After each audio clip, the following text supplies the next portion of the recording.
What is up, everybody? This is the L Recap, a show focused on covering the news, matches, and results of the Overwatch League.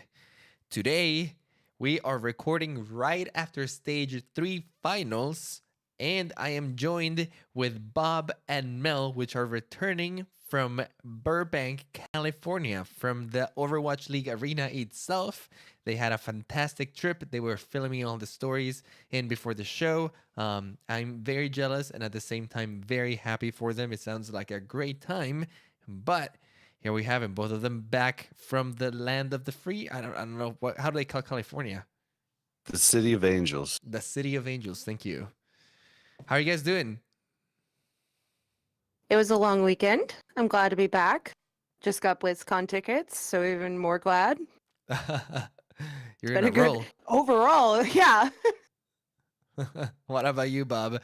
How's it going? Hey, I'm good. I'm just a little tired. I just got over being sick.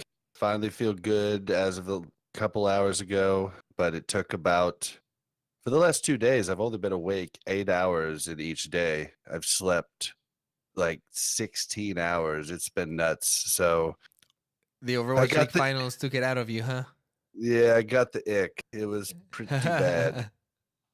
But I did want to, real quick here in the intro, want to give a congratulations to Spanky Hunter, longtime listener, friend of the show, great guy, retweets us even before we had our retweet challenge, but he finally won today, and I've been pulling for him to win each time I do it.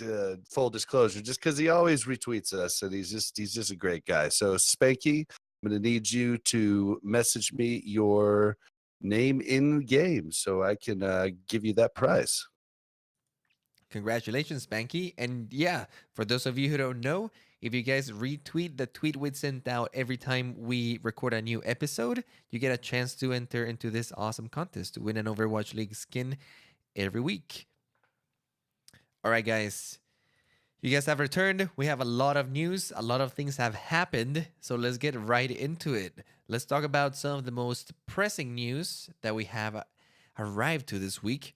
First of all, we now know where the Overwatch finals are going to be. And big surprise, they're not going to be at the Overwatch League arena. They're not going to be in Burbank. They're taking them all the way to the East Coast to Brooklyn, New York. It's pretty exciting. I've never actually been to New York, but this might be my actual chance to go visit that city. It's pretty cool. What do you think about this, guys? Gives us an excuse to go there, right? Right? No, I think it's great. I think it's an awesome chance for a lot of people that live on the opposite coast to be able to attend an Overwatch League game and the best game. And let's be honest, we probably know New York's going to be in it anyways. So maybe that's what made their decision. They're like, well, the LA teams are okay, but right. No, and and my guess is that will be the next arena opening up in season 2. It'll be somewhere in New York City. So it's a great time to test the waters. These are all some great theories, and I totally agree. Part of me wants to say that the reason they're doing the finals there is because, yeah, one, it's looking like New York is going to be a safe bet to be in the finals. Just looking at their track record and the way that they're playing, they already secured playoff spot. Yeah, exactly. And we're in the middle of it, or close to a little past the middle of it. So it might have to do with this, and also being one of the biggest cities in the East Coast as well. You know, you get a big audience. We know that there's a huge fan base for the team up there already. So I don't know, maybe all these factors have to do with it. I'm personally very happy. It's cool that they're taking the league elsewhere and hoping they bring it to the South sometime. I'm just going to have to move. Right? I think they were going to come to Kansas next. I'm pretty sure that's what I heard. Next big market. Is that what they're saying? Yep. That's what I've been hearing. Everybody's talking about it. Well, that would be an excuse to go visit you guys. So that would be cool too. All right, we got a couple other news. The Outlaws have signed T-Mobile as their official sponsor, securing some financial stability here. The Outlaws, it's great. I mean, T-Mobile is a huge, huge corporation. I'm sure that having them sponsoring your team has to feel great. I'm sure that they might be able to upgrade a few of their facilities now. There we go. Yeah, I think a lot of the teams are getting sponsors now. Is there any teams that don't have sponsors? Do you have I any idea? think there might be a few. I was gonna say San Francisco Shock, but that's my next piece of news. Netgear actually signs a sponsorship with San Francisco. So again, another team landing a sponsorship, and this is super great news. We have Jack in the Box doing Dallas. We had Ash versus the Evil Dead doing LA Valiant. I don't know, are they still sponsoring them? I'm not entirely I sure. think so. Yeah, Yeah, this I'm it's pretty probably for the sure. rest of the season, right? Um, what And what they're all other? pretty big names. Yeah, yeah, they're all very big companies. So I'm pretty sure that they've been able to secure it because of the pool of the league. I mean, you're getting a constant 100,000 viewers on the stream every day, pretty much except for like 2 days out of the week. Very many companies would be glad to put their name on that. Right. Bob, you want to add anything here? No, I'm just excited for sponsorships and the league getting bigger and bigger.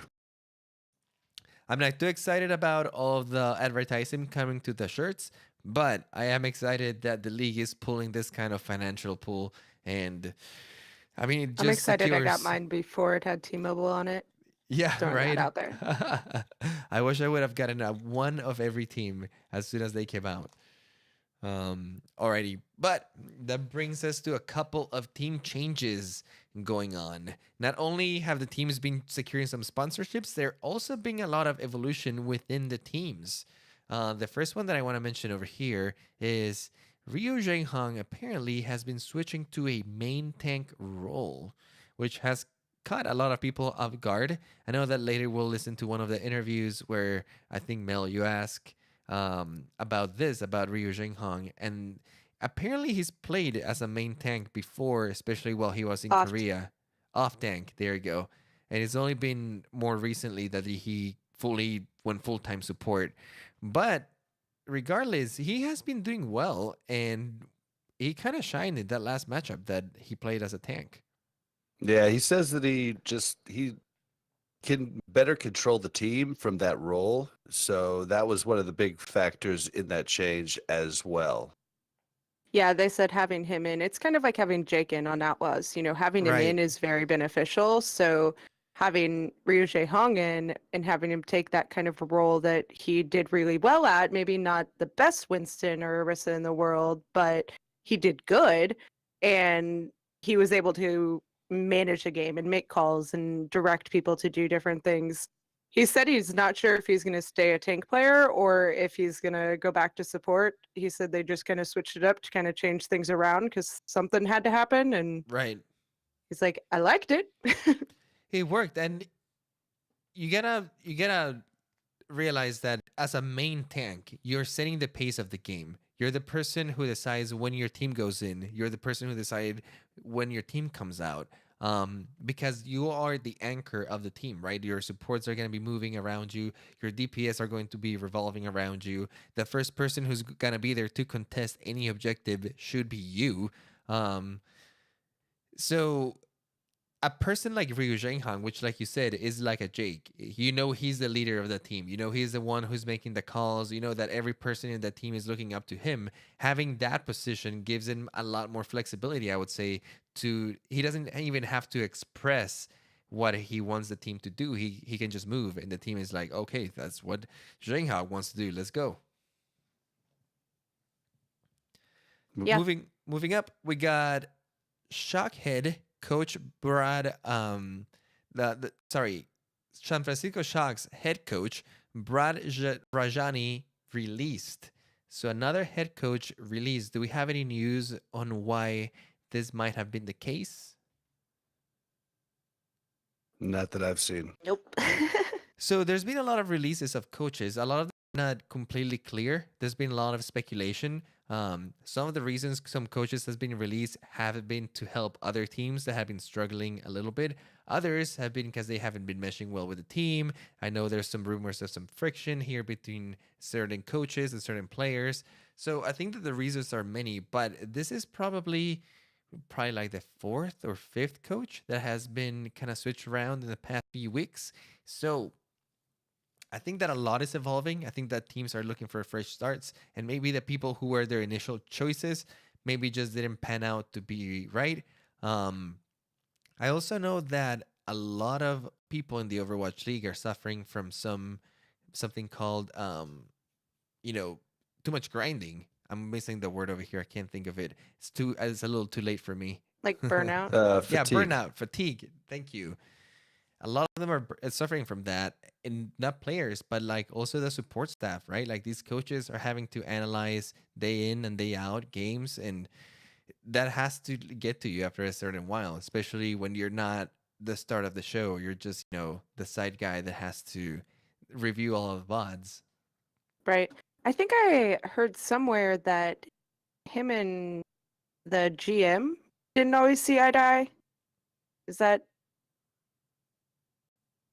Don't take my word for that. Not 100% sure, but Yeah, the Huck. Yeah, they didn't. yeah, I thought I heard that. And so I think it's interesting that some of the teams that are releasing their head coaches are some of the teams that are doing well too. It's Right. not just the people that are in the bottom releasing their coaches, which you kind of expect. But Yeah. And basically lots of teams are realizing how much staff they need or how much staff they don't need. Mm-hmm. So it's a lot of just rotating people around. And like you said, a lot of the teams might be letting go of coaches that are maybe not struggling. Like Boston is letting go of Krusty, which you would say, why would you let go of any of your staff if your team is doing so good right now? They made it to the finals undefeated. They did have a rough time against New York in that final, but they still did felt like a top Oh, team playing against them. yeah. Whoops. Sorry. The Boston one that you're on now is what I thought we were on. That's why I said Krusty had problems with Huck. It wasn't San Francisco. I thought we had moved on to the next one. Sorry. No, it's okay. But yeah, right, it so was Boston, right? Yeah, some Yep. rumors are that they were having some friction, so it might have gotten moved. It also goes to say, like what you said, Bob, they might be trimming the fat. Like they might have realized, well, Huck is kind of like maybe the only one we need for now. He's been pulling the most weight, and we might be okay with him for now. Maybe we might bring somebody else down the line, but we maybe don't need Krusty here and keep evolving their internal lineup like that. We also know that the Mayhem coach temporarily steps down. I think is this one a little more to do with fatigue and wearing out in I the think game? this is actually health related. Gotcha. So I think he's something health wise has to take a break. All right. So again, more changes for the Mayhem, and we have official confirmation that Kai Kai has officially moved to Houston Outlaws. I know that this had been a rumor for a while since Kai Kai had been hanging out a little too much around the Outlaws, but now it's official. The man, the myth, the legend is now part of the Houston team. He's just trying to get an in to train his US team a little bit before we go back to the World Cup, so we're good. We'll have to see what the team is though, because we know that there's a council that selects the team. Yeah, Houston. All the way. We'll see if they make it back up there. But there's a lot of talent to choose from this year, I believe. So Oh, also, Yeah. we had a news break on Twitter just right now that the Shanghai Dragons coach is stepping down due to health concerns. all right, we got a lot of injuries or health issues Did I happening. mix that up with the Mayhem? I don't know. Maybe. Too many to keep No, track. that just hit while we were recording. Right, no, I know. I was just making sure I didn't see the health concerns and think of it as the Mayhem. I mean, they can be two coaches with health concerns. That could be a thing. The point yes. being is there's a lot of coaches in these teams that are changing right now as we're heading into stage 4. And we all know that coming stage 4, we're going to have even more changes since there's going to be a huge change of patch. I kind of want to talk to you guys a little bit about that real quick before move on to the recap of last week. But we know for a fact that Brigitte is coming stage 4. That's been confirmed. Blizzard has acknowledged it. But there's another change, a big one, the Hanzo changes, which apparently are still under discussion right now. And there's a big internal debate between players, coaches, Blizzard, balance developers, all this kind of thing, where they're trying to decide what is the best move, whether they should release Hanzo with a patch. Is this the best thing that the league could do?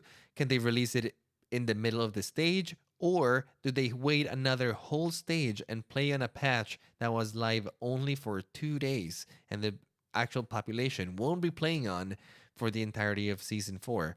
What do we think of this, guys? I know there's been a lot of outcry. I mean, there's always outcry in the forums about anything, but I know people don't like to watch the Overwatch League play on such a dramatically different patch than us. So, like, watching Hanzo still have Scatter Arrow for 3 weeks while nobody had Scatter Arrow in competitive was annoying to people, you know? And I don't know how much we should take that into account, but at the same time, if they don't have Brigitte and Hanzo changes in the stage, then it's not going to be as beneficial, I don't think, to the game, to people playing competitive, which is ultimately they want both. You know, you have to have people in competitive and you have to have people in the Overwatch League so that you're building those stars for tomorrow. And if they make it so different that you can't learn and you can't relate and you're watching a totally different game than you're playing, it's going to be really hard. I definitely think so. And just looking at it from our perspective, just as we like to enjoy Overwatch, a big part of our routine is watching Owl, watching all the VODs, seeing the composition, seeing how the pros are utilizing certain heroes. And then a big part of the fun when we go back and play the game ourselves is to try to imitate that sort of thing. But you do have a huge disconnect there if you're watching a patch where compositions are slightly different, because in one you have Scatter Arrow and the other one you don't. And I think it's a big change. Like the new Hanzo right now feels very, very different to the old Hanzo. And I would argue that might see a lot more gameplay than is being done right now. And Scatter Arrow might be even a terrible thing against Brigitte, for example. So I don't know.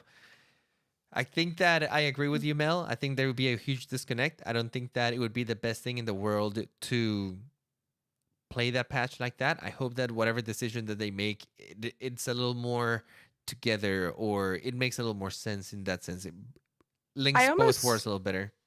I almost wish they would manage the changes more around the Overwatch League than around competitive play. You know what I mean?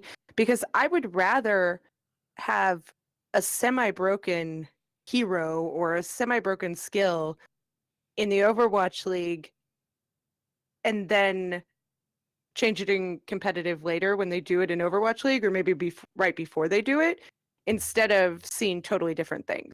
You know, so they don't change it in Overwatch League because they're worried that it's too much change all the time. And it's a valid argument too. You don't want to. I agree. You don't want it to throw off your professional players to the point where you go into these professional games and they seem like a quick play, right? Where you've done so many changes that the players themselves don't know what they're doing. They have not gotten used to the heroes. And part of the appeal of watching the pros, right, is you want to watch Burt Ring get some amazing shots on Widowmaker, right? Or you want to watch Prophet cut through everyone with Genji. You want to see Striker kill everything with Tracer, but that can only happen once they put a immense amount of hours of practice into certain heroes and maximizing every little detail, which if you're constantly changing it, you know, that's not going to happen as often. But then you think like they're constantly changing it for the competitive scene. So I guess you have to find a good balance, but I think they should try to do them as close together as possible so that we don't have weeks and weeks of completely different metas and completely different patches. So that would be my only cry, but you want to add anything here, Bob? Sorry, Mel. Yeah, you guys are covering it pretty well, and I'm still trying to gain my composure.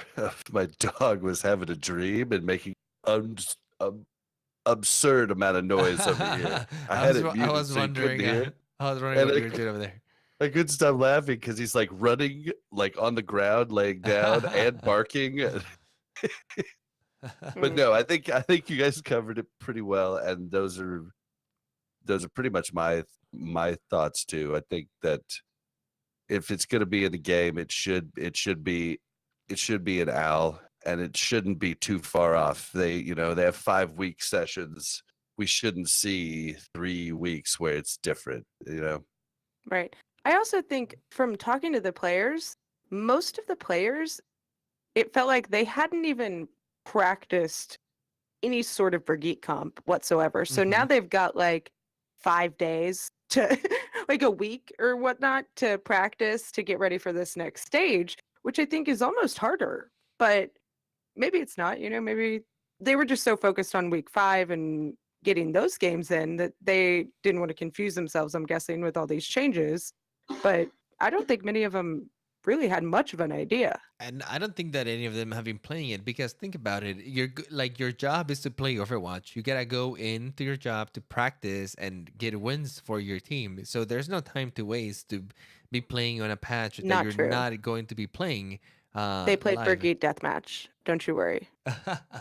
They were saying they were owning in Brigitte Deathmatch. I mean, So, I'm sure they've tried the hero, but what I'm saying is they probably haven't put any serious scrim hours into any of right. these It compositions. didn't sound like it. No, because you can't afford to waste those hours. And once you've done, 6 to 8 hours of good scrimmage in one day, you're not gonna go home with your Overwatch League friends and be like, guys, let's do another 8 hours practice of Brigitte. No, you're gonna go home, And- rest, and you're gonna go repeat the same thing the next day, I will say I did talk to a lot of the casters, and it was confirmed by Monty and Uber and a few others that it is Brigitte. That's how it's going to be said by the casters. So just Brigitte. FYI to everybody, Brigitte. Just the I same way know Jeff that said it. I know that we have mispronounced her like a million times on the show. We'll try to be better about it. So now you know, Brigitte. And when you're mad at her, at least when I'm mad at her, I'm going to call her Baguette. There you go. There you have it, guys. All right. That brings us to the end of the news. A little food for thought there with the patch. We'll see what will happen, I guess, next week when everything goes live. But that'll do it for that. Let's move on to some of the recap for last week. Thankfully, we had Bob and Mel on the ground. We got them to actually get a lot of interviews from different players. We'll talk briefly about some of the games and then jump into an interview with a player that participated during that game. The first one we're going to touch on is on Friday, May 5th, London Spitfire versus Seoul Dynasty. London taking it 3-2, being pretty much Seoul Dynasty's kryptonite because I don't think that Seoul has been able to defeat London even once. I don't know what is it. Is it like because they're going against Koreans, they are read too well or something? Because Seoul destroys every other team out there except for Spitfire. And I don't want to say destroys, but it has an easier time. Listen, I think it's because they played this game first game. They tried Ryu Jae-hung on main tank, and they were just trying to see if it worked, and they realized, hey, this might work, and then they got a little overconfident. But I think that they played a great game. That was like one of 2 great games while we were there. Yeah, it was definitely stomping for a lot of the days that we were there for a lot of the games. In the media room, it was just like, what's happening? What are they? Oh. Yeah, Oh, the Ryu media Jae-hung just wants to room. sit here and point out that he can do whatever he wants, huh? He can play whatever he wants. The media room went a little nuts when Jae-hong came out and was on tank. Nice. The casters did too. I mean, if you were watching it on Twitch, the casters were like, "Wait a minute, this isn't the starting lineup we expected to see." And we've known that Seoul is a very creative team. They've never been scared to innovate and bring some weird heroes or some weird compositions. Sometimes a little bit to a fault, you know. Like sometimes you can argue, hey guys, you guys are getting a little too creative here. But regardless, they do try all these things, and sometimes it works pretty well for them. We actually have an interview with Fury from the Spitfire that you guys were able to catch. We're gonna play that real quick for you guys. Enjoy. Thank you. I want to start off with asking you just who is your favorite character to play? In Overwatch, Mm-hmm. my favorite is Diva. Diva. Yeah, you had some good plays on her for sure. What do you think about Ryu Jae-hong on main tank? 이거 그냥 한국말로 원래 맨 처음에 오버워치 초창기에는 그 선수가 루나티카이에서 서브 탱커 저랑 똑같은 포지션을 만든 선수여서 그리고 스크린 때도 종종 몇 번 봐서 오늘 그렇게 뭔가 크게 의미 부여 안 하고 어차피 원숭이 윈스턴 똑같은 윈스턴이라고 생각하고 플레이했고 그래도 꽤 잘해준 것 같아요. So back in the early days of Overwatch, when Ryu Jae-hong was on Lunatic High, he actually played sub-tank role just like me. And so, and I've seen him play tanks during scrims and things like that too. So when I saw him today with the Winston, I just treated it as any other Winston. It wasn't that big of a shock. It was a shocker to me. 처음에 로스터 봤을 때는 조금 충격적이었다고 해요. Except actually when we first saw the roster list, he was kind of like, what? Wait a minute. Yeah. Something's not right. What do you think, Fury, you bring to the Spitfire team? 스피드파이어 팀한테 네가 무슨 영향을 주는 것 같아? 일단은 요즘 들어 생각하는 건데 그냥 팀원들이 어디로 가야 될지 모를 때 그냥 잠깐씩 제가 방향을 좀 잡아주는 것 같기는 해요. I've been thinking about this lately, but sometimes when my teammates kind of struggle to know where they're supposed to be on the map, because I started more telling them, you know, go in this direction, or you know, he's been giving a little bit more order. Very cool. Very cool. What do you think has changed from London when they won the Stage 1 finals to where they're at right now? Stage 1이랑 지금이랑 뭐가 바뀐? 스테이지 1 때는 아무래도 스테이지 1 때는 좀 체력도 다들 좋았고 그때는 대회도 시작한 지 얼마 안 됐고 그리고 컨디션도 다들 좋았고 그리고 이미 팀에서 좀 해오던 게 있어서 그걸 가지고 다른 팀들은 이미 처음 그때부터 새로 이제 시작하는 단계인데 저희는 이미 해온 걸 바탕으로 했기 때문에 그리고 저는 그때 그냥 해온 걸 바탕으로 좀 잠깐 그냥 숟가락만 얹었기 때문에 스테이지일 땐 편했는데 요새는 다른 팀들이 이제 상위 평준화 되고 저희는 이제 또 저희 팀 런던만의 색깔을 또 찾으려고 하다 보니까 거기서 서로 의견 충돌이나 팀워크가 잘 안 맞았어서 그게 요새 좀 힘들었었어요. So in stage 1, it was the beginning of the season. Everyone was no one was like super tired. There was no burnout. Everyone's very fresh and their mental condition was great. Also, because he came from a previous team before, that there was already a working synergy going on with the team, and so he was able to just kind of fit into that and make it work. But now here in stage 3, all of the other teams have gotten their team synergies together, and one of the issues is London Spitfire trying to figure out what our unique color is. That's the word we use in Korean. Okay. Our unique color, our unique style, and I think in trying to find that while all the other teams are catching up, that's kind of where we've been struggling. Okay. What do you think Brigitte will bring to Brigitte? Yeah. What do you think she will bring to Overwatch League in general and your team?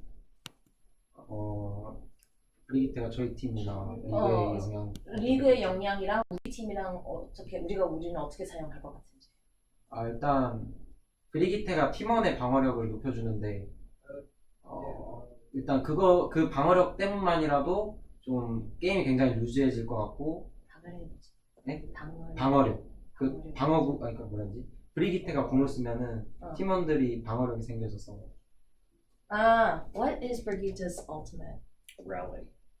and gives more power, right? armor. Armor. armor. Okay. 그래서 그거 때문에 게임이 좀 루즈해질 것 같고 그리고 다시 라인이나 그런 좀 2층이 많은 맵이 아닌 약간 좀 평지 맵에서는 라인이나 자리아 같은 좀 그런 영웅들이 더 나을 것 같고 그다음 저희 팀으로 봤을 때는 일단은 저희가 멤버가 많다 보니까 모든 멤버가 게임에 다 들어가 보고 이 멤버를 썼을 때 더 어떤 좋은 시너지를 가장 낼 수 있는 그 팀원들이 나올 것 같습니다. 일단 좀 그게 저희한테 유리할 것 같아요.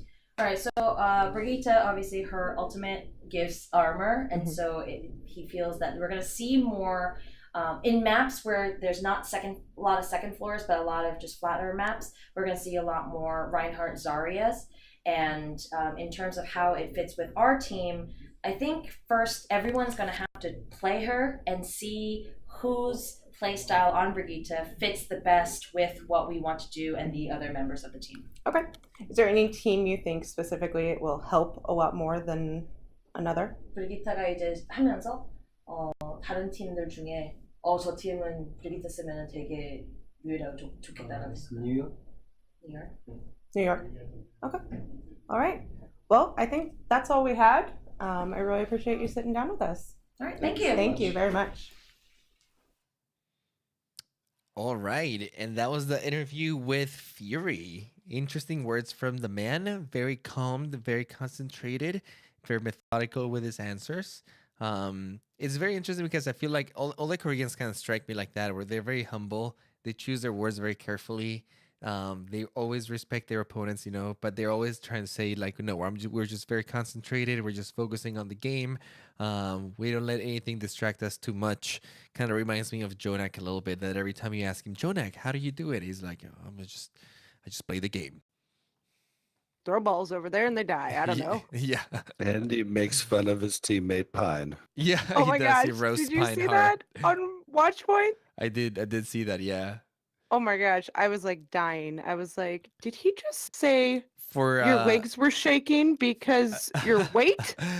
For those of you who don't know, Pine, after they won the stage 3 finals, they all come out into the stage and kind of pose for the camera, but Pine kind of lost his balance for a little bit and it fell off the side. There's like a million clips of it online if you haven't seen it. If you've been hiding over a hole for the past like week or so, you haven't seen it, go check it out. But in the middle of the interview, Jonak or Pine gets asked, what happened? Why did you fall? And Jonak was like, was it because of your weight or something like that? Yeah, no, Pine was like, well, I was just so excited. My legs were shaky and I lost my balance. He says, your legs are shaky because of your weight? And Sabiobi was like, no! And he like got so mad at him. Sabiobi saved it. Although you gotta understand though, they're coming from a different culture, and I feel like in their culture, making fun of overweight people is not as big of a deal. I know, but then like Sabiobi was like trying to save Pine, and they like turned back to Jonak, and he's just like, yeah, what? Yeah. Although Pine doesn't strike me as overweight though. He just strikes me as a guy that is huge though. Have you seen those fists that he has? That guy is like a sumo fighter like frame. Dude, have you seen him do the you know how people take a knife and they'll go between their fingers with the knife and they'll go super fast? Yeah, I've seen him. Okay, so he did it at the New York signing and he did it with a Sharpie, and it's unreal how fast he could go. And that shows you the hand-eye coordination that dude has. Yeah, he's all sorts of talent. Little badass. One thing But I do about want to Fury. Yeah, back to Fury. I do want to mention the interview, especially the part about Brigitte, because two things struck me. First, he wasn't exactly sure what the ultimate of Brigitte was. So, like you said, Mel, I don't know if he think they wasn't have sure if it was a translation issue. Yeah, Oh, I think it was okay. a translation issue. Gotcha. But he's still thinking from the perspective of that thing, and I think that he doesn't have a lot of experience with it. But one thing that he does mention is that she's more aimed towards maps that are a little flatter in surface, a lot of maps that don't have a lot of high ground. And I definitely agree with it, because she does struggle with that verticality, and as soon as you put heroes above her, she kind of can't do very much. She can't trigger her heal, so she might not be able to heal her allies as efficiently. And I've seen it myself in maps like Gibraltar, for example. Compositions that can take advantage of that verticality are still having the advantage. Like you might say, Or like Wizard World.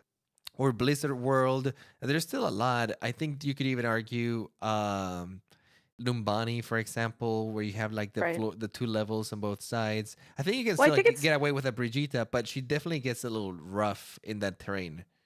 for sure. And I think because she does so well with the grounded tank in a grounded composition, Mm-hmm. that having her in those where you need people to be flanking and flying up and getting other people is a little bit more difficult. So I'm excited to see what it brings. I do think that, to be honest, I don't think anybody knows what they're going to do with Brigitte, but Mm-hmm.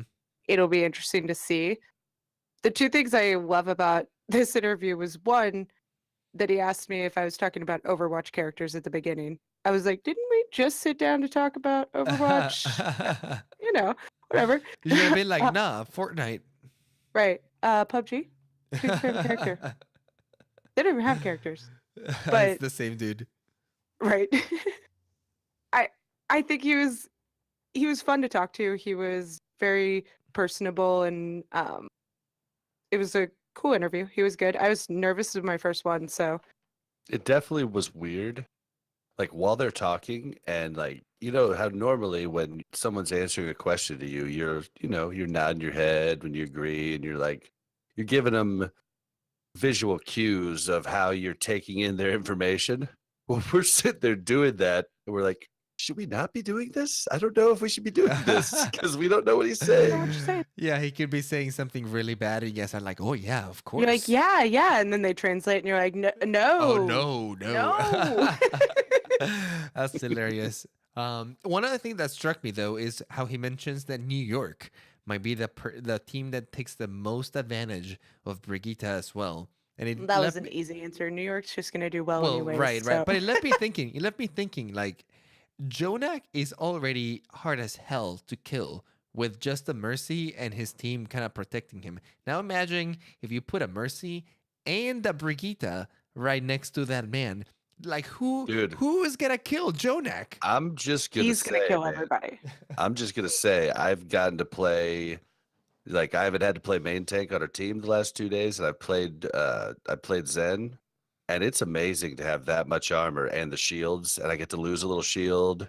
Like I'm always the last one to keep the Brigitte alt armor, Mhm. so it's pretty cool. So I'm And sure just- Jonak's gonna be killing it with And it. just having her next to you to peel, right? Like if the Tracer comes to you, if the Genji comes to you, she's just like, oh, here, bro, let me stun him and just kill him for you. Like that's huge. So I could definitely see that happening. Let's move on to our next game. This one is Shanghai Dragons versus the London Spitfire. Unfortunately, Shanghai Dragons faltering once again to London. There's not much news over here, but I do see a steady improvement from Shanghai Dragons. They do seem to be taking maps a little more often from these teams and closing the gap little by little. They're starting to come together. Also from this team, we have an interview from Gesture from the Spitfire. Do you guys want to talk anything about this game, or you want me to go ahead and play the interview? Yeah, you can go ahead and play the interview. The game was a little lackluster. Sounds good. Let's get right into it with Gesture. We are here with Jester from the London Spitfire. First off, who is your favorite character to play? 제일 좋아하는 캐릭터. 리그에서 플레이하는 걸 아니면은 그냥 In general, Anytime on ladder, yeah, just your favorite character to play. Could be anything. 위도우메이커. Widowmaker? Widowmaker is really fun. All right, what do you think you bring to the team outside of game? Are you strong moral support? Are you a jokester? What do you bring? 팀 내, 그러니까 팀 안의 역량보다는 팀 전체적으로 너는 무슨 역량을 주는 것 같은지. 그러니까 제가 팀에서 하는 역할? 그러니까 좀 뭐 게임 안에서 말고? 게임 안에서 말고. 아무래도 저희 팀 선수들과 이제 힘들 때 그래도 다 같이 잘해보려고 하는 마음을 보여주는 거? When we're not doing well, I try to keep the positive attitude with all of our teammates and try to make everyone still get along and feel better. Awesome. That's the same thing I do, just not at such a high level. So how has your play increased since joining the Overwatch League? In terms of skill, like his mechanical play, or if it's mechanical play, or if it's just learning how to synergize with a team more. Like, what has he learned the most? 오버워치 리그 와서 뭐 본인이 배운 거, 그러니까 뭐 시너지가 더 잘 호흡을 잘 맞추는 것이든지 아니면 개인적인 그 피지컬이 더 좋아졌던지 뭐 그런 거 있으면은 얘기해달라. 개인적인 피지컬은 이제 당연히 깔고 들어가야 되는 거고 팀과 팀 간에 이제 얼마나 더 그 조직적인 플레이가 잘 되느냐에 따라서 다르기 때문에 그냥 팀의 조직력을 더 키우는 게 중요한 것 같아요. He feels that in terms of mechanical play, you have to have a basic in order to be in Overwatch League. So it's not that has changed that much, but he feels the most important thing is learning how your team works together and finding that synergy. All right. So aside from London, who is your favorite team and why? 팬으로서 좋아하는 팀은 없고요. 그 아무래도 NYXL이 이제 팀 플레이를 하는 거에 있어서 보기에 제 게임 철학하고 좀 잘 맞는 팀이어서 그 팀을 보면 이제 좀 보기 편한 것 같아요. 그래서 좋아요. So I don't like any other team as a fan, but I do respect NYXL and the way they play, and so I enjoy watching their games. Yes, me too. All right. So the big question. What do you think of Brigitte? 브리기테는 이제 일단 아무래도 다이브 메타에서 어느 정도 이제 다시 뭐 대치하는 메타를 이제 가져오려고 어느 정도 출시된 것 같은데, 근데 또 그게 오버파워 성능을 내면 이게 또 반대로 다이브 메타에서 대치 메타로 이제 고착화가 될 수 있는데, 그게 대회에 나와봐야 알겠지만 일단은 지금 경쟁전에서 대치 메타가 굉장히 강력해서 대치면은 약간 레인하르트 이제 싸우는 거 그런 게 강력해서, 그래서 이제 한번 대회에 나오는 걸 보고 밸런스 패칭이 좀 필요하거나 아니면 그냥 그대로 가거나 지켜봐야 되는 단계. I think with Brigitte coming out, the dive meta is going to start waning away, and we're going to see more of a meta with Reinhardt and more armor and defense-based kind of games. But we kind of have to see how she's going to be played on the professional stage first, and then whether she needs patching after that, like we'll know. But as of right now, it's really hard to say. I'm sure you've noticed Monkey seems like he's having a lot of trouble against Brigitte early on here, and Reinhardt seems like he's having a little easier time. 윈스턴이 브리기타 상대로는 되게 힘들어하는 것 같고, 네. 라인이 차라리 둘이 상대로 괜찮을 것 같아요. 저는 이제 다 괜찮은데 뭐 굳이 다이브 메타를 조금 없애고 싶으면, 그러니까 아예 없애는 것보다 좀 고착화되는 상황이 안 나오고 밸런스 패칭이 정말 완벽하게 돼야 좋을 것 같아요.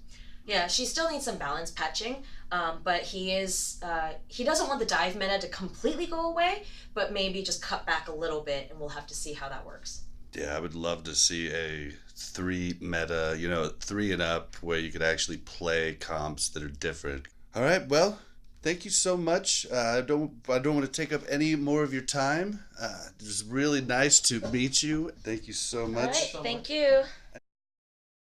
All right.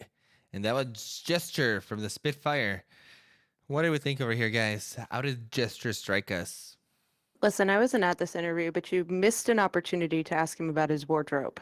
I did. I totally thought about it after I left. I was bummed. He's like the most fashionable guy in Overwatch League. He talks about how he goes shopping all the time, how it's so much cheaper because all of his favorite brands are American, so it's so much cheaper to buy it as he's here. Oh, the man is super happy. He's got like 20 pairs of shoes. Yeah. His, he's been using that owl money, looking good. Yeah. Yeah, but it was a good time talking to him. I was really curious to get to talk to a Monkey player, because it really looks like if Brigitte is on the field, Monkey is almost a no-go. Like Diva can handle it, Reinhardt can handle it, but Monkey gets that stun and it's rough. I think that Monkey will definitely be a no-go when Brigitte's around as the old style of Monkey. The dive into the backline, try to get the Zen, the Mercy, or Right. one of the squishies like the McCree or the Hanzo. Like, you might not be able to do that anymore because if you do, you're going to get punished really hard by Brigitte. Not only to mention all of your damage is going to get healed by her. But I think that Winston's still going to have a lot of other uses. He's still one of the most mobile tanks that can provide a 360 shield, which, is still very useful in a lot of situations. But I do agree that that old style of just diving in the back line and kind of being uncontested for a little bit is just not going to be a thing anymore. At least not on comps that are going to be running the Brigitte. Or at least I wouldn't want to dive on Jonak with a Winston when she has a Brigitte next to him.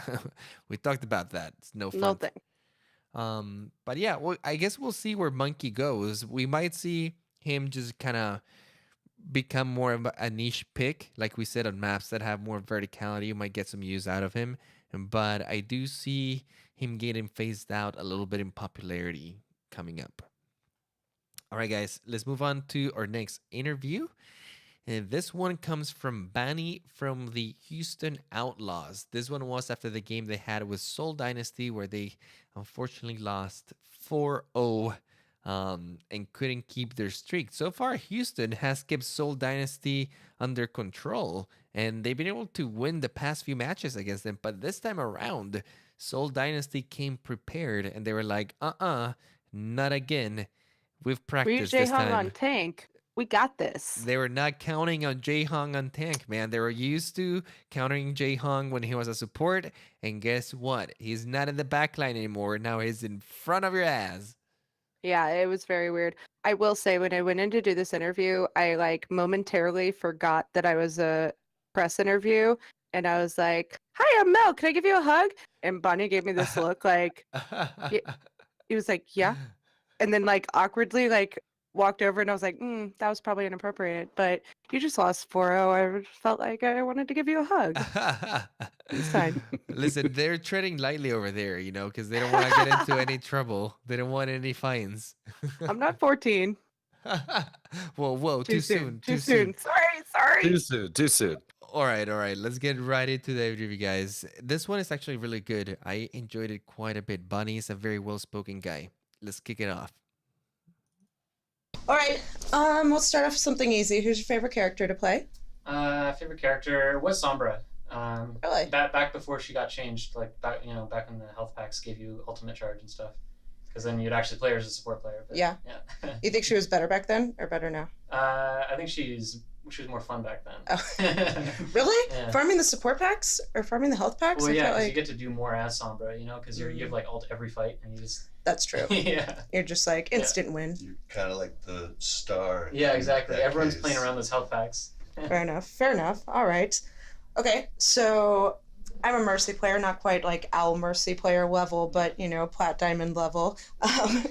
What do you think? How do you compare your style of Mercy to other players that play Mercy now?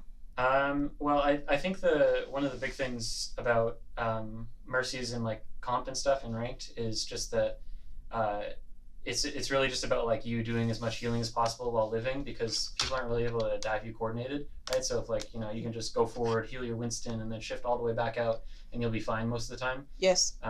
Yeah. It's great. Yeah.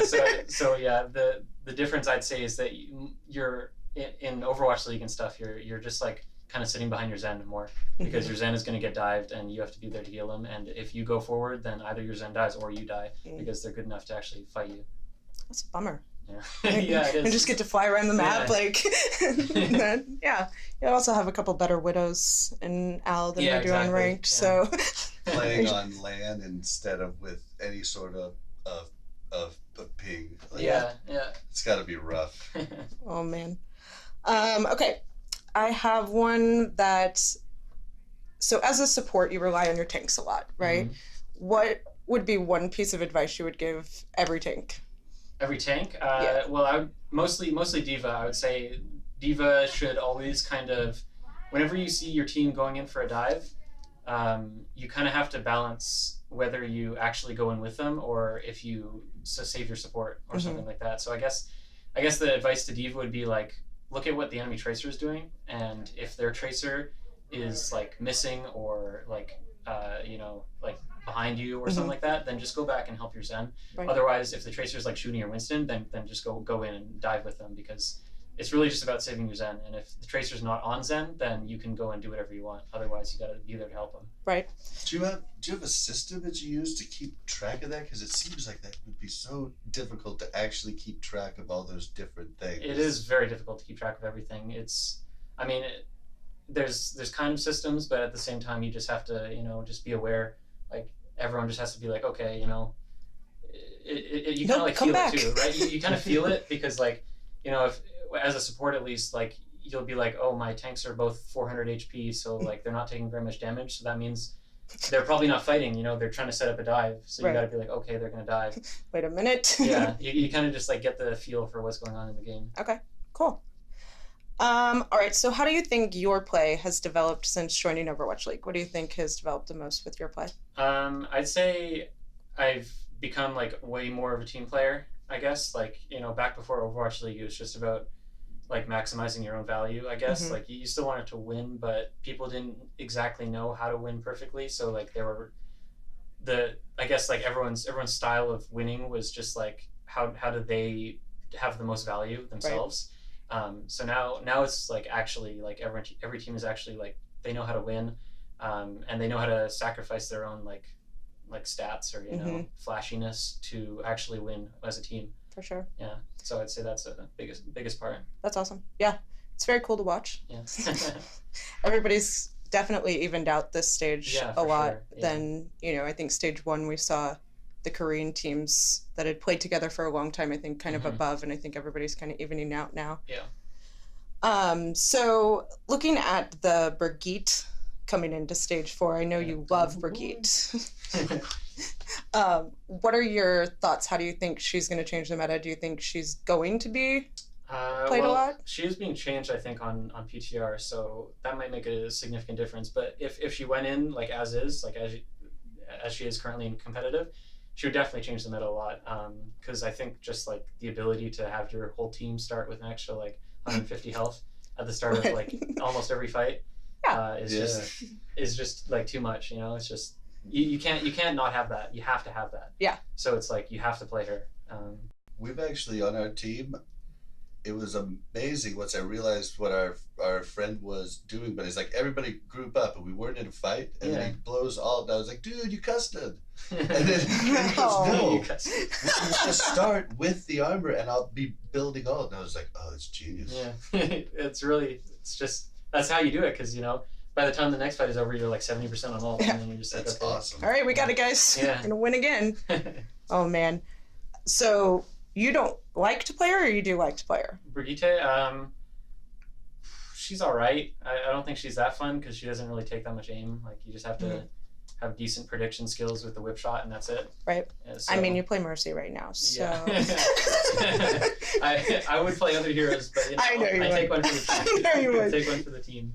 Oh man, she's good. Did you play Mercy before Overwatch League? Like my team before Overwatch League was FNRGFE, and we were pretty good at Pharah Mercy, like Lucio comps. So like I was the Zen player back then, but we also played like on King of the Hill maps and stuff like that, a lot of Pharah Mercy. So I have a lot of experience with Mercy, even though I wasn't like maining her or anything. Yeah. Nobody was maining her at that point.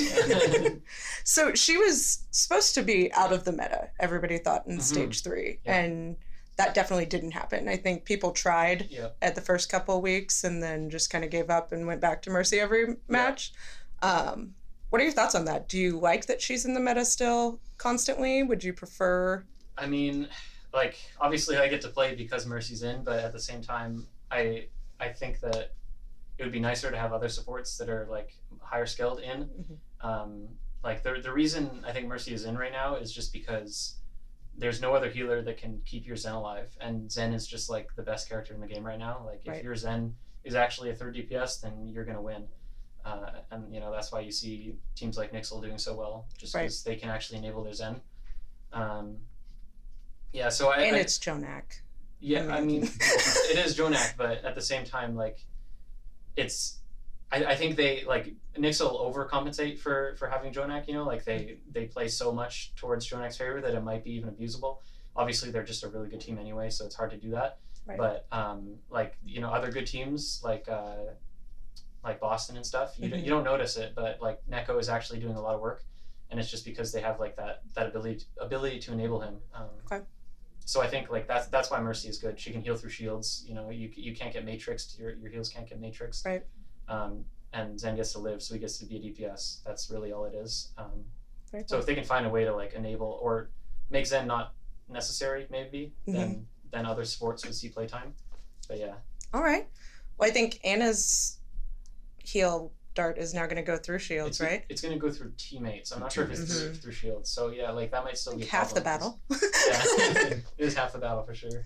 Well, when Moira came out, hers went through shields and through teammates. I was like, okay, they do that, Anna's back. Yeah, I think the issue there is just that it's like not enough healing, I guess. And I guess the res is just too valuable, right? So it's like if you heal your Zen the whole time and he might die, but then your whole team like gets to kill their divers and then you just res Zen and Right. you win.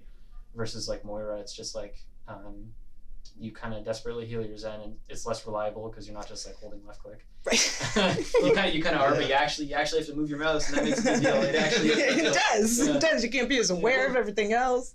And, you know, everybody says Mercy's not a high skill hero, but if that were the case, everybody would have had one that didn't die. But we saw so many Mercies dying so much. Well, in what people stage mean one. by high skill hero is just mechanical skill. Like there's tactical skill and mechanical skill. So you still have to be very tactically intelligent in order to play Mercy at the high level. But Right. you know, in a professional league, you would hope that every player has to be mechanically skilled as well as tactically skilled. I guess sure. that's the only issue. If there was one thing you could do to Mercy to make her more of a high skill player, is there anything you would add to her? I would make it so her beam does less healing on average, but if you actually like the closer you are to aiming at the person you're healing, the more healing you do.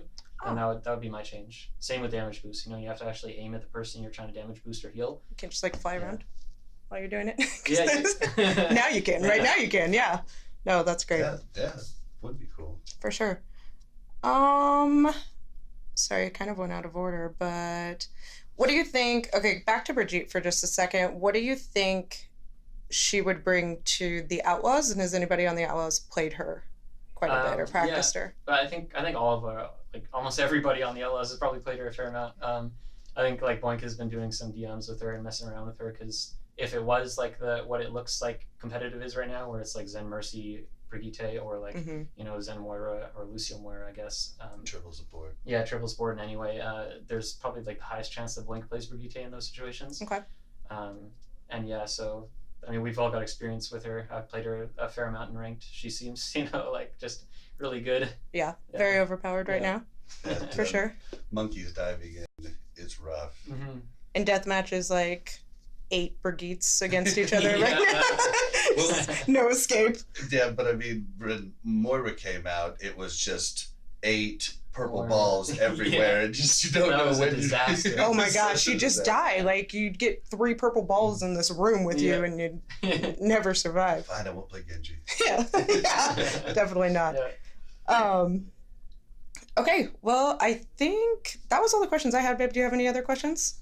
No, you've given us plenty of time. Thank you so much. Cool. Yeah. Thank Squid? you guys. Alrighty, that was Bani from the Houston Outlaws. Very interesting interview. I enjoyed this one very thoroughly. The guy is very intelligent in the way that he approaches Overwatch and the way he analyzes the game. And I really enjoyed all of the commentary that he had to add. Lots and lots of really educational stuff. I actually would love to have Bani and Omniclan one day just so he could spew all the knowledge. But He was super easy to talk to. You know, he was just very, like, the conversation just flowed. Like, I had a list of questions, and then at the end, I was like, okay, yeah, we covered that. Oh, all right. Well, I guess that's it. One of Yeah, the but that was things. also the interview that we got Squidzord in on, which was really cool. So Squid was in the room too. We couldn't get him to talk, but he got to experience that and get a picture with Bonnie. So super cool guy. That's awesome. And for those of you who know, Squid is a young boy that it's part of our community. He has podcasted with Mel before. How old is Squid? 14.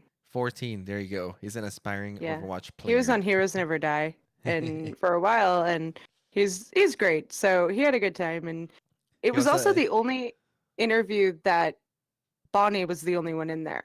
Every other interview we had, well, the other two we had translators in there, Right. and then They usually have a crew with them. They usually come with somebody. That was my right, experience somebody's when I usually there to interviewed kind them of too. a PR person is usually there to Yeah. monitor what they're saying. Right. Yeah. Right. But Bonnie, it was just Bonnie.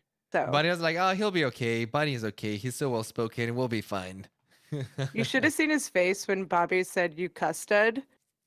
He was like, no. Oh my god, I can't believe you just said that. It was really funny.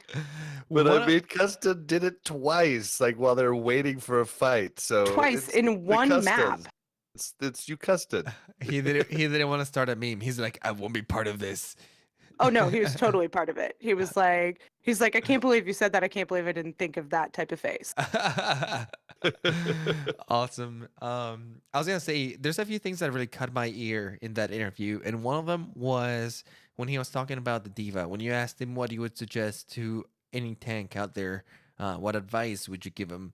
And he said how, especially the off tank, which in this case for them is diva most of the time. That's the dedicated off tank. It can also be a Zarya sometimes, depending on the composition they're playing, or even a Roadhog, because they can all kind of follow the same specific pattern, which is you can decide to go with your front line, you can decide to stay with your back line, but whichever decision you make, you better be the right one. And it has to do a lot with your awareness. And I really like how he describes awareness in the game, which is not everything that you see in front of you, right? Is not the only the obvious, but he talks about like that feel. Sometimes you have that feel for the match, and it's a very important thing to have, because it can tell you information that otherwise there wasn't. And you can tell this by many things, many factors, like where the enemy team is. Can you even see them? How are they approaching you? It reminded me of the other night when we were playing on Lijiang Tower, and I think that all of you guys went left side, and I was lagging a little bit behind because I was Farah, but that gave me kind of a vantage point of the point. And just the way that the other Farah from the enemy team was approaching you guys, it just gave me this gut feeling, and I was like, she's going to barrage you guys right now. Watch out, watch out. And I remember that Bob was like, no, she barraged last fight. We should be good. And like 3 seconds after, just Farah just pops out of nowhere and starts barraging on top of you guys. And I think that that's the kind of feeling that he's referring to, right? Like just being able to see the signs in the game and be able to tell, like, I think this is what is about to happen. And I think this is what we should be paying attention to. And I'm pretty sure that Right. the players in the league have this sense very, very developed. I will say, even though you said that, I thought that you were wrong. I did end up getting the killer because you said that. Yeah, yeah. You just paid attention to her. You're like, oh, maybe, just maybe. Yep. Zen's great with that too. Yeah, and also very interesting that he marks Zen as the most important hero right now in the entire roster. And it does make a lot of sense, right? The top team right now basically entirely revolves around Zen and being an incredible DPS with a support hero, and giving him the max support that you can. I also thought it was His very comments on Jonak, though, was kind of interesting. Yeah. You know, it was kind of interesting to hear from another support's perspective that he respects Jonak for sure. You could tell, but he doesn't think Jonak is like the all and most amazing person Zen in the entire world.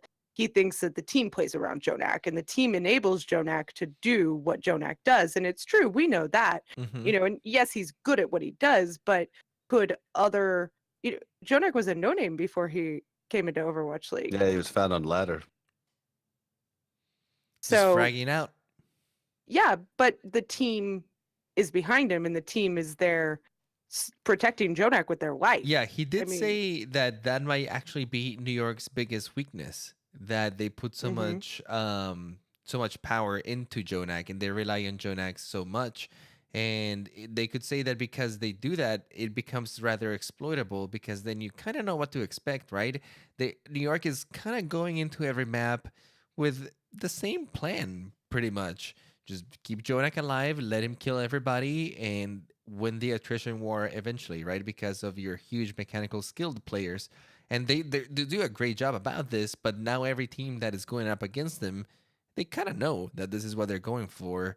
And It doesn't matter, apparently. that's the other thing. Can you actually outplay them? Because this is the thing that happens. Even though they're going with a known plan, they're still so good at executing that plan that even though other people know it, they haven't been able to beat him. So, but regardless, that might be a matter of time, right? Can people get mechanically good to beat that strategy? And I think that, I mean, you can practice anything in this world.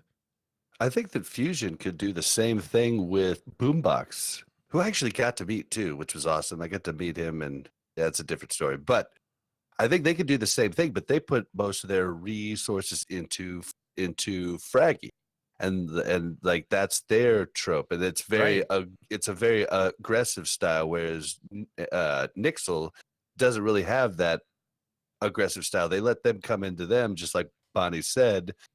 The Zen gets dove on, and then they just kill the divers, and even if Zen dies, Mercy reses. Absolutely. Right.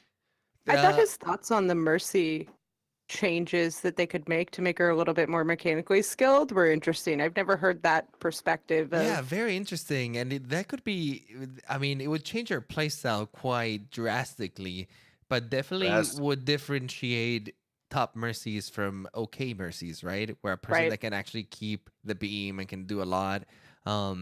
Because I'm also going to tie that with the comment that he said of how Mercy is the best healer to keep Zen alive. And it made me think for a little bit because he mentions defense matrix. I'm like, right, but there's a lot of heals that you can defend matrix. But then I realized, not from any main healers. If you only take into account the main healers, Moira, Ana, and Mercy, Mercy is the only one that can pretty much bypass all the barriers, all of the matrix. It doesn't matter where your Zen is, if it's behind a Diva or a Winston that's attacking it, you can still hold that beam on your Zen, and you can keep getting pushed around no matter what. You're gonna keep that heal on the Zen. But with Ana and Moira, your healing orb can get sucked in by a matrix. Your Zen might get pushed around where the healing orb is not there with him anymore. Your Ana shots might get interrupted by any amount of barrier or person in between them, which might be why they're making some of the changes to Ana that they're making right now. Well, and even if your Ana shots, Ana has more healing, and so does Moira than Mercy, but it's not as consistent healing. Yeah. So with Zen doesn't have a huge health pool, right? It's very fragile. It's a very he just needs consistent healing. And Ana can give a couple shots, and even if all of Ana's shots are going to Zen, that takes Ana completely away from anybody else, but it's still not as consistent as it is with Mercy. Mercy's beam is just there. Mercy can get away from danger while still healing Zen. Mercy can fly over to somebody else and then fly back to Zen while still healing Zen, and it doesn't run out of healing. You don't run out of juice. yeah, exactly. I mean, there's a bunch of reasons, but I just thought it was very interesting getting that from his perspective and his thoughts, because it does give you a little insight into why they choose the compositions that they choose, why they're targeting certain heroes, and why they're sticking to that certain dive style right now. Very cool insight into what Brigitte might bring into their team. It seems that the Outlaws out of the other teams have actually been enjoying Brigitte quite a bit, and I felt like we got the most information from Bani. Yeah. It seems like they've been exploring that horizon a little bit already. Alrighty, that'll do it for that one. Bob, you want to add anything here before I move into the next one? To the next one? The next interview, yes. Oh, no, not right off the bat. Alrighty. I'm going to play the next interview because we're running a little short on time. This one is a little shorter. This one will be from Space, from LA Valiant. This one was after a match against Philadelphia Fusion, where they were able to take the win. Let's get right into it. Congrats, by the way. Thank you. It's a good game. You guys excited for the playoffs tomorrow? Yeah? Yeah. What are your thoughts on Boston picking Gladiators to play? I think we saw it coming from a mile away, because they 3-1 Gladiators, which was like a pretty convincing win for them. Yeah. And our game for them was really tough, and their game was pretty tough, so I think they went with the easiest choice, which was Gladiators. Right. What do you think the difference is? Why do you think some teams play each other harder than others? So, like, you guys seem to have a harder time with Gladiators than maybe other teams, like Boston, Boston has an easier time with Gladiators than you guys. What do you think that is? It could be mentality. You know, the Los Angeles, Battle for Los Angeles is pretty intense. So right. I think every time we play, it's kind of like a different atmosphere for us. So anxiety's a little higher. Yeah. You come in a little bit more nervous, whereas Boston is like a team that we're the underdogs in, so there's not a lot of pressure, and you just have to play your game. But I think like every game, you have to come in with the same mentality, or it'll be like a different game for you. Right. Makes sense. Makes sense. So we've seen you play a lot of Diva since you came in. What do you think? How do you compare your Diva play style to others in the league? I try and do both aggressive and defensive playstyles. It's really hard to track between every fight. Know which to do. Yeah, you have to make a different decision every fight, so it's something I'm still working on. Mm-hmm. But I think like there's a lot of divas that can only do one, like either only aggressive or only passive. Mm-hmm. And I think if you become like to mix both of them together, it'd be like the best diva player. So that's what I'm focused on. For sure. Yeah, that makes sense. I think everybody always wants the easy answer of do you dive or do you peel? Yeah. And there isn't really one or the other. Yeah. For sure. Who would you say, you can't pick yourself, who would you say is the best diva player in the league? I think it's Fury. Yeah? Because he's really good at both offensive and defensive diva. Very cool. Very cool. So you've played a lot of Diva, but I know you've played other players in the past. Have you been practicing any other players, or do you think you're going to... heroes? Yeah. Well, the new meta in Season 4 is coming up, so we don't really know what's going to happen there yet. But I think what we're thinking is maybe like one tank and either triple DPS or Brigitte off tank. So we're still figuring it out. We don't really know, but I'm trying to practice Brigitte mostly as the hero that I'm looking at. She's slightly overpowered right now, so she's a lot of fun, huh? But yeah, like I think right now Diva isn't in meta, like from playing competitive. Yeah. And like Diva isn't that strong, so it's either going to be like Zarya or solo tank. We don't really know yet. Yeah. I think what we've seen just from our observations is that it's still nice to have a Diva, it seems like, when there's high ground. Yeah. Because it's just that kind of death volley comp. Yeah, it just gets destroyed from like the Junkrat up top. Yeah. It's just like dropping bombs on your head. So yeah, it should be interesting. Speaking of Brigitte, what do you think she's going to do to the meta? Do you think it's going to help your team? Do you think it's going to mix everything up? And do you think it'll happen right away?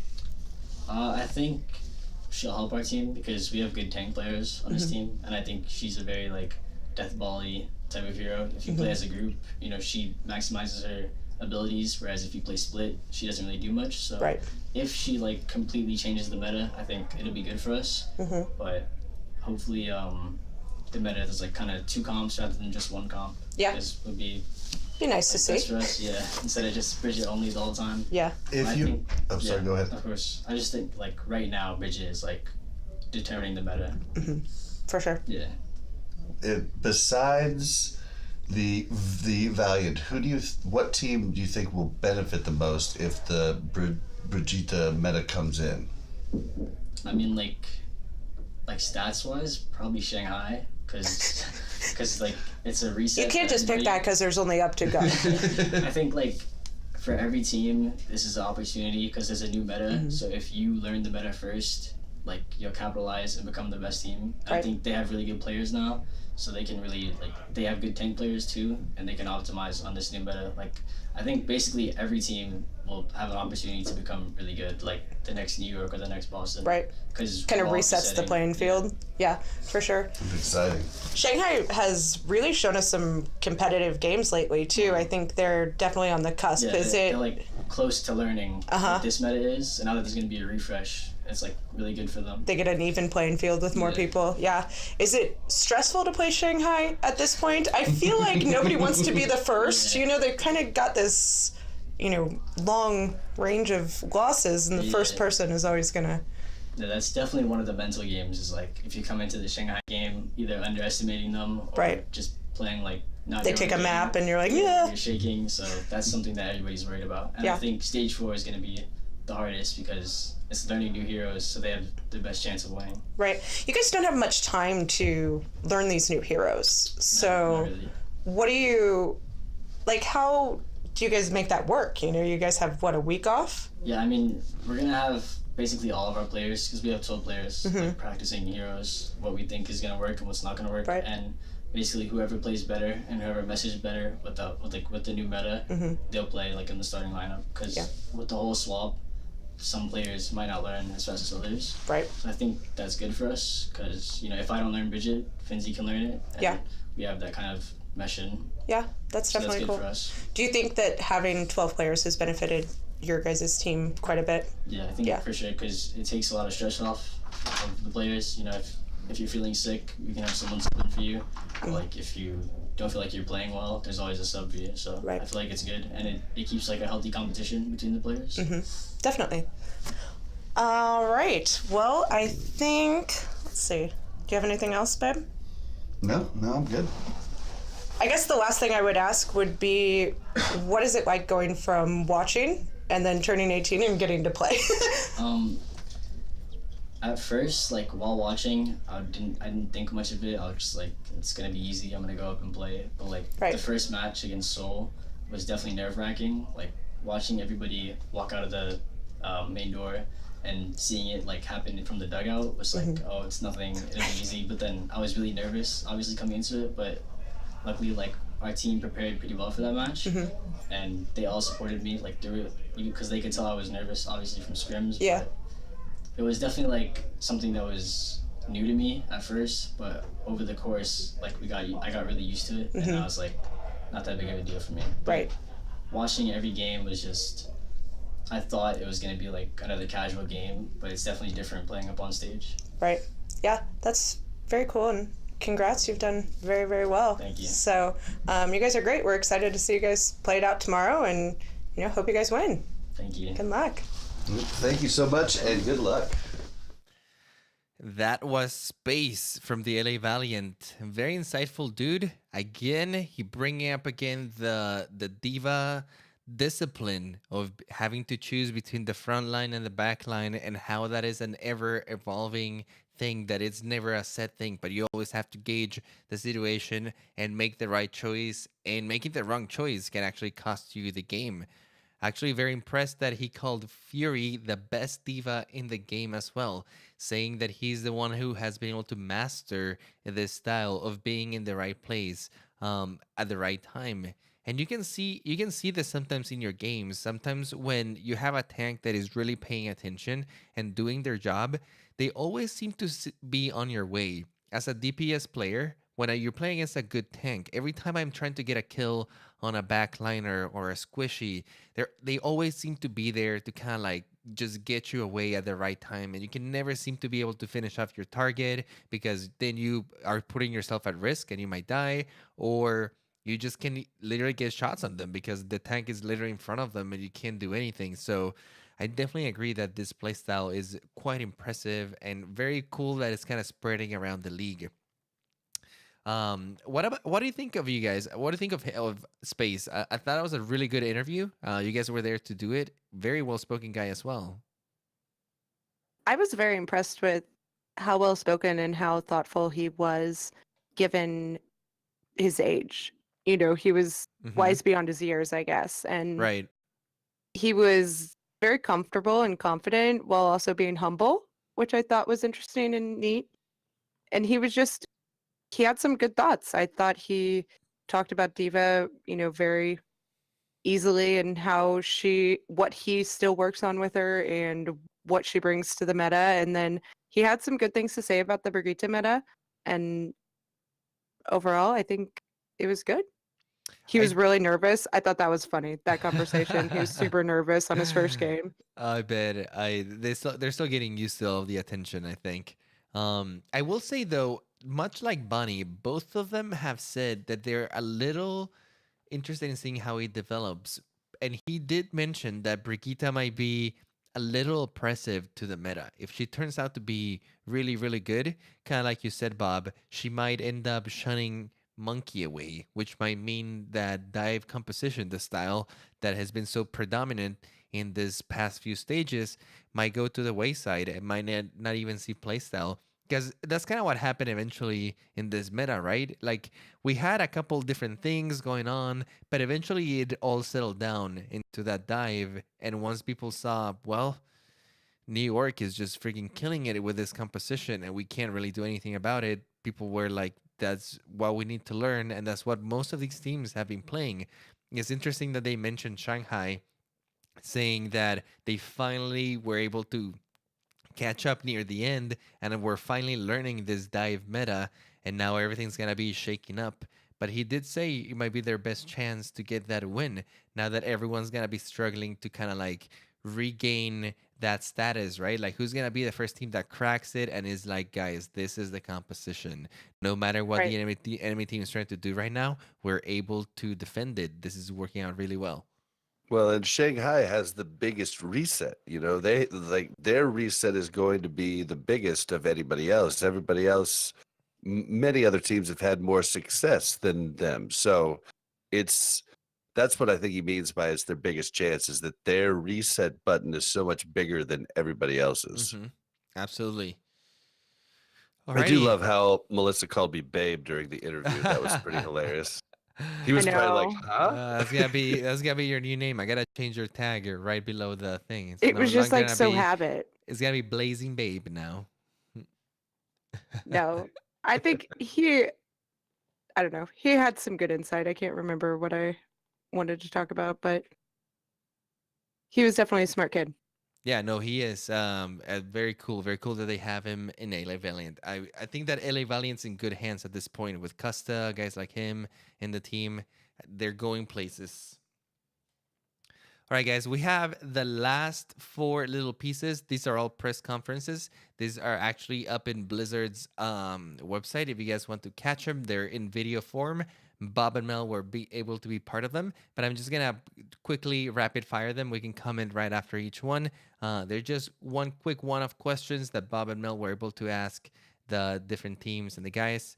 We're going to start with Mel asking the gladiators about Brigitte. Or Brigitte, I'm sorry. Hey guys, Mel from Brigitte. I'll Recap. Do you think that Brigitte will be in the meta next stage? And if so, who's going to play her? I mean, she'll probably be in the meta. Do we know what version of Brigitte? I think it's. I don't know the exact version, but we know she's going to be in. But there's going to be a lot of triple support probably. So one of the DPS is probably going to play Brigitte. So it's either going to be me or it depends also what the other DPS is, because there's going to be a lot of Hanzo. It might be me or Hydration or Silk, and then whoever learns Brigitte more, or whoever David thinks should play Brigitte. Some teams have been doing like their DPS players plays the Zarya, and then their off tank plays the Brigitte, just because like the playstyle of Brigitte is like closer to off tank than.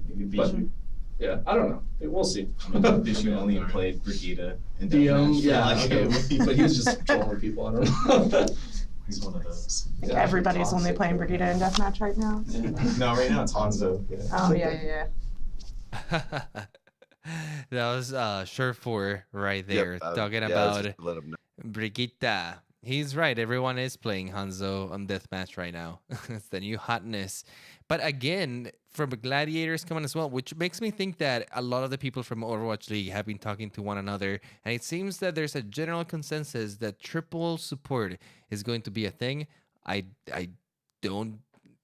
I don't deny it. We've tried it ourselves in our own team, and it does work. Brigitte and Zen can actually frag out a lot. So lacking that second DPS or sometimes even that second tank, Brigitte in itself can semi-tank a little bit. I actually was able to be a frontliner for a little bit, a couple times as needed in a pinch on the payload a couple times when I played her. So she can definitely fill that in between a DPS and tank role while as well providing heals. So she does like a little bit of everything there. And I can definitely see that working and being a thing. You guys want to add anything here? No. I just thought it was interesting that they were thinking, it seems like a lot of teams are thinking the Diva is going to be the Brigitte, but they were thinking one of the DPS was going to be the Brigitte. Yeah, I think that might come down to the team. I think that might be a choice. Like some teams might replace the second DPS, some teams might replace the off tank. Because I think that it works both ways, right? Like Brigitte style can be very off tanky at times, right? Where you can really take care of your back line, come up with your front line when needed, help your Rhine, etc. All right, let's get to the next one. And this one comes from LA Valiant. Hi, Mel from Mal Recap. With the two teams left, who do you guys think is going to take it all? I think if New York play how they played against us, they'll beat Boston. I think Boston. You think Boston's going? I think New York. I think it's New York for me. Yeah, I think New York. Yeah, I go with New York. If Boston find a way to stop New York from playing how they play. 그 보스턴의 스트라이커를 막지 못하면 maybe 뉴욕 이길 것 같아요. So there's 그러니까 스트라이커를 막으면 뉴욕이 이기고 못 막으면은. So Bunny says that it's going to depend on whether or not New York can keep a hold on Striker. If they can keep Striker in check, then New York's going to take it. If they can't keep Striker in check, then Boston's going to take it. This was the LA Valiant predictions for the finals. So a little bit of faith in Boston, but I think that most of them were pretty set on New York being the winner. I think that everybody agrees that New York is just really, really strong. And when they're playing with their A game and they're not messing around and they're just doing the thing that they do best, they're just really hard to beat. Even if you know exactly what they're going to do, they're just really that good mechanically. And as a team, they know how to protect each other. They know where to stand. They know where to put pressure and when not to. And when you have a team that is not making very many mistakes and is playing at the top of the game, it's just like, woo, you just got to be better than them at that point. And could Boston be better than them? I think that we heard Bani bring up Striker, and that was kind of like their ace in the hole. If Striker could make it happen, they could have done it, but Jonak too strong. He did not. Dude, Sabiobi popped off that entire day for too. both matches. I mean, it's almost like they were playing for fun all of stage 3 and kind of holding their cards for the stage 3 playoffs. Yeah, Listen, I don't know what it was. Sabiobi, that final match against Boston went nuts. I mean, it was insane. And I don't think we're going to play this clip, but he got a new mouse the day before. And he's like, I've been looking for one and I really liked it. And so he played with a new mouse and he said, everybody wants to know what's the magic mouse. What is We the didn't magic find out. mouse? We did he not didn't find say? out. Come on, No. Sabiobi. We all got mad at each other because everybody in the room was like, no one asked him what the mouse was. Right? Like, really, guys? Oh, man. All right. Well, now we'll never know what's the secret mouse that makes you an incredible tracer. I guess we missed out there. But yeah, he was playing out of his mind. I don't know what it was. He got a good night meal and a good night's rest the day before. His girlfriend took him out shopping or something, relaxed him. I don't know what it was, but he was playing out of his mind. I totally agree. And there's no stopping a guy that's playing that good, honestly. You got to match him and your mechanics at that point. We did It get was cool to to see see the Sabiobi's girlfriend, though. Yeah. Yep. Him and Libra. Libero with their girlfriends were out just standing next to us, but we didn't bother him for photos or anything because they looked like he hadn't got to see her all day, and so Oh, it's You girlfriend just let them time. have their thing. Yep. To be honest, everybody was asking for photos with Sabiobi. I wanted to go up and be like, "Can I have a photo with your girlfriend?" And just see what he said. He would probably have loved it. He's a jokester, so he would probably loved it. He is definitely. All right, let's I move did on. think it was neat that Bunny kind of gave respect to Stryker, though. Yeah, no, you know. absolutely. I think that they've noticed Stryker, and they've noticed that Stryker is one of the reasons why Uprising has been doing so well. And For you sure. gotta respect the man, man. You can't give Stryker too much space, which New Yeah. York didn't. They smother him between Jonak and Sabiobi. Striker's like #1 in every stat right now Mhm. for Tracer. Yeah, for Tracer, pretty amazing player. This next question was from Bob to Boston, actually, about Brigitte.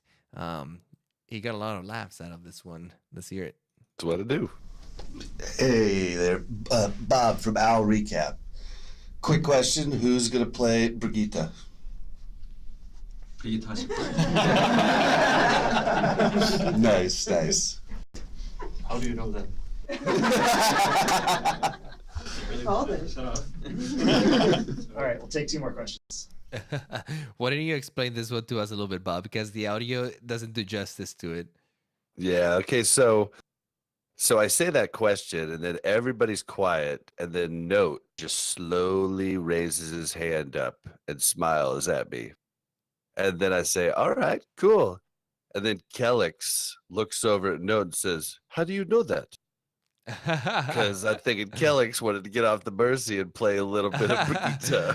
Kellix, So everybody Kellix was cracked seeing up. his only out of Mercy fly away. He's like, no, Right. that's Yep. not I think yet every decided. Mercy main. I think every Mercy main in Overwatch League is like, "Are you sure we need a Mercy? I mean, we can definitely go Brigitte. It's totally Brigitte's really fine." strong right now, guys. Is the new meta. They're like, "Yeah, we're gonna run triple support and put Brigitte in. You're still gonna play Mercy." They're like, damn, so close. Dang it. I was gonna get out of it stage 3 with Lucio, and that I was didn't almost happen. out, and then you pulled me back in. That's right. That's right. All right. This last 2 we got to finish off the show are from Mel asking New York Excelsior. The first one is about how they keep their composure during the game. Hi guys, Mel from Owl Recap.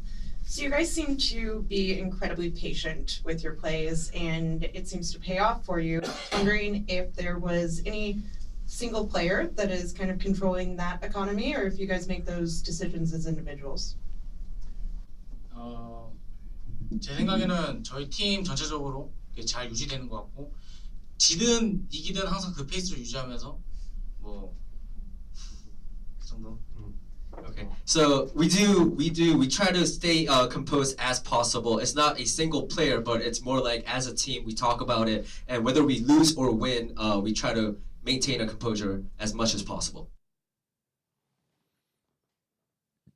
Very professional team. I think that New York Excelsior, out of all the other teams, does this the best. Even when the house is burning, the pets are running away, and everything's falling apart, they're still calm and they're still holding ground together. They're able to approach the map very methodically. You can see it when they contest the points. They very rarely seem like they're using ultimates out of line, or they're like trickling in at the wrong times. They're so organized in that sort of sense that it's almost like a machine sometimes watching them play. Jonax never pulled a Custa. Jonax never pulled a Custa. No. That is true.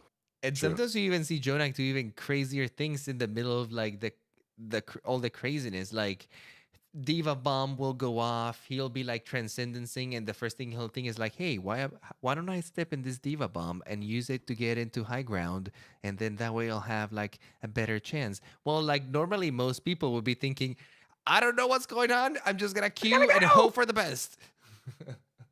No, right? Yeah, I think there was a little bit lost in translation there too. I think it's hard to follow up with the translator, and I Right. know the translator got a lot of flack, but he did his best. I mean, there's a lot of Overwatch terms that don't necessarily translate to Korean, and No. Yeah, there's a lot he's of pressure on struggling. that man. He's the vessel of communication for a lot of people. We And it had was live streamed. 3 different translators in that live stream. It was hilarious because he'd be like, I don't know. It was the main translator that was in there was the guy that was like, Siku, the guy that does the very animated AMAs. guy. Very Right. animated dude. Right, that right. It's like with Sabiobi, when Sabiobi was doing something, he's like, stop. And he like smacked Sabiobi's hands. That guy. Gotcha. Awesome. But yeah, I think they answered it. I don't know if they actually got what I was asking, but I was curious if they had like one shot caller or if they kind of made those decisions on their own. Yeah, I think that they did say that they kind of did it as a team and it was more like as a team decision. And maybe they've gotten really good at translating this information from one another. But it just seems like they're always able to know their intentions of the other player. Maybe it's because they played so much for so long and they always kind of have the same game plan going in that they all seem to know exactly what to do at the right times. And I'm sure that there's a constant communication between all of them. Say BOB here and there will tell them, hey, I'm going this crazy flank. And they might know exactly what to do when, say, BOB says crazy flank. I don't know. I'm sure that they're a very well-rehearsed team. But let's get into the last question of the show because we are going a little bit long over here. This one got mailed to the front page of Twitch. A lot of people enjoyed this one, and it was transmitted live. So it was Mel's moment of fame over here. Let's hear it. It's Mel from Mel Recap. So Brigitte's coming into the meta. You guys have been very dominant in this kind of dive meta. Do you think that Brigitte is going to change your kind of reign at the top? And what team do you think is going to benefit most from the new meta? 이번에 스테이지 4 들어오면서 이제 메타가 바뀌고 이제 브리게타가 들어오는데 그러면서 이제 좀 이제 그 돌진하는 이런 형태의 좀 플레이를 이제 계속 좀 그런 거를 좀 생각을 하시나요? 아니면 뭐 이제 그런 메타에 대해서 조금 설명해 주시길 바랍니다. 그러니까 이제 다음 스테이지 때 브리기테가 이제 패치가 이제 적용이 되는데 브리기테 패치가 그러니까 지금까지는 다이브 조합을 주로 쓰는 메타였고 그래서 이제 우리가 다이브 조합을 쓰지 않게 되면은 우리한테 좀 영향이 크게 있을 것인가 그리고 이제 브리기테 패치로 인해서 가장 수혜를 볼 수 있는 팀은 어느 팀인가 뭐 그런 것들을 묻고 있네요. 일단 새로운 브리기테 조합이 나와도 저희는 여전히 계속 연습하면서 잘할 것 같고 처음에도 다이브 메타 하면서 윈선이 엄청 힘들었는데 하다 보니까 이제 어떻게 해야 되는지를 알겠고 의외로 뭔가 쉬운 것 같을 때도 있고 그래서 브리기테 조합 나와도 계속 우리가 하던 대로 하면 잘할 수 있을 것 같아요. 그리고 누가 수혜자일지는 잘 모르겠는데 저희는 여전히 위에 있을 것 같아요. So when the meta changed at first with the Winston meta, we actually thought that it was going to be hard, but then we actually we're practicing hard and we found out that it wasn't that bad. So even with the new Brigitte made, I think if we just do whatever we're doing and just keep practicing and just do us, then I feel like we'll be good to go. And I can't really say for sure which team is going to benefit, but we're just gonna practice and do our thing. Very humble, and I think it speaks a lot for what New York Excelsior is as a team. All they see is a new challenge. They just want to be able to grab the new composition, work on it, and see what they can do with it. It's interesting that they said that for them, they thought the Winston meta was going to be really hard and very difficult, but after practicing a bit, they apparently became the best at it, so who knows? They're Who knows what they can do with for an Brigitte? hour we were really worried, and then we realized, oh, we're really good. Oh, we got Jodak. We'll be fine. For sure. No, but it's interesting. They're definitely a very strong team, very down to earth. They never overhype themselves. I think that they're always just there to say, hey, we're here to practice, we're here to play. We'll see I you next disagree. I game. think they overhype themselves a lot. I mean, you can't overhype yourself if you're the best, but I mean, you like they ask questions like, "Who are you scared of?" And they're like, "We're not really scared of anybody right now." But I mean, can you blame them? Look at their overall record, and can you blame them for not being scared? Like literally, nobody else is nearly close to them. Listen, they should be scared of Houston because I think Jake Rat's coming back to the meta. So get out. Well, this next stage is going to be really interesting because for the first time, we're actually going to have a really big shakeup in things. I think that since Owl started, we've kind of been traversing the very same meta. We've been deviated here and there, but not by very much, and only in certain maps have we really seen some innovation. But for the most part, they've stayed with the same hero. So I'm really excited to see Reinhardt coming up a little more, a lot more.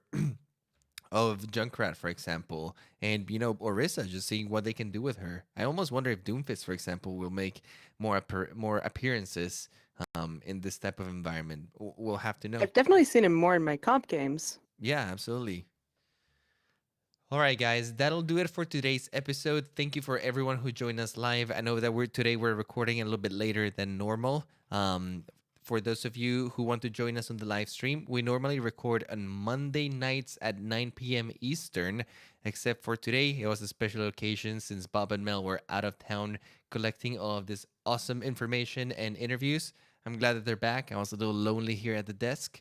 But yeah, now that they're here, we're going to continue going on. Stage 4 is looking very promising. I am very excited, especially after all these things that the players are saying. It seems very promising. Whether you like Brigitte or not, there will be a big change. So stay tuned for that. Also, we got a super big shout out we got to make. I'm going to pass it to Bob and Mel to make this one. Who do you want to shout out today? So I just have to give a big thanks to Captain Mama Rosa. She was a huge help at the Overwatch League, and she deserves the "Oh Captain, My Captain" title. Oh, Captain, my Captain, Mama Rosa, thank you. Captain Mama Rosa, I didn't get to meet you, but I do hope that I get to meet you next time. If you see her, call her Captain Mama Rosa. Awesome. Also, just to everyone who is listening, please join our High Noon Pick'em League. We're going to be starting stage 4 afresh. So stay tuned for that because I didn't do too well in the past one. I forgot one day and that put me in the dumpster. Did they have picks for the finals? No, they didn't have Not picks that for I the did. finals. Okay. No, I checked because I was like, I'm not going to miss out on any more picks. But no, they don't do picks for the finals, I think, because they don't really know who's going to make it to the finals till like the day of.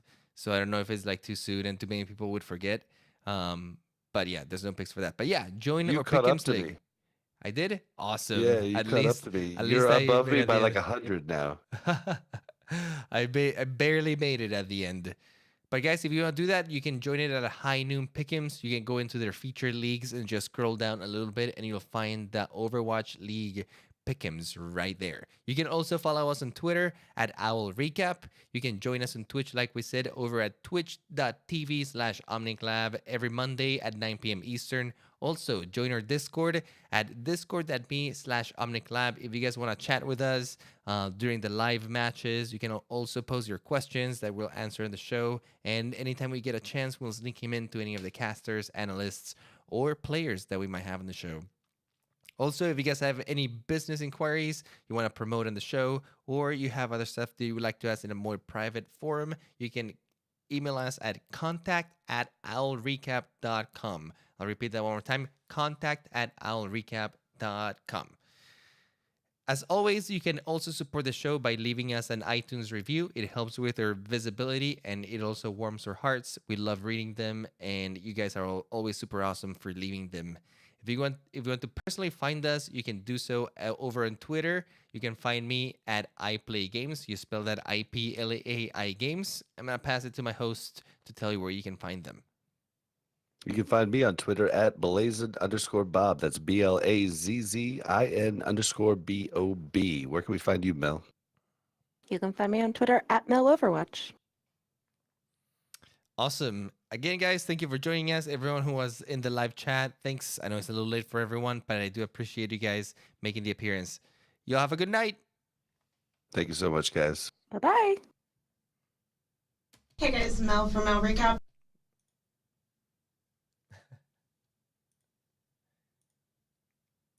I am tired.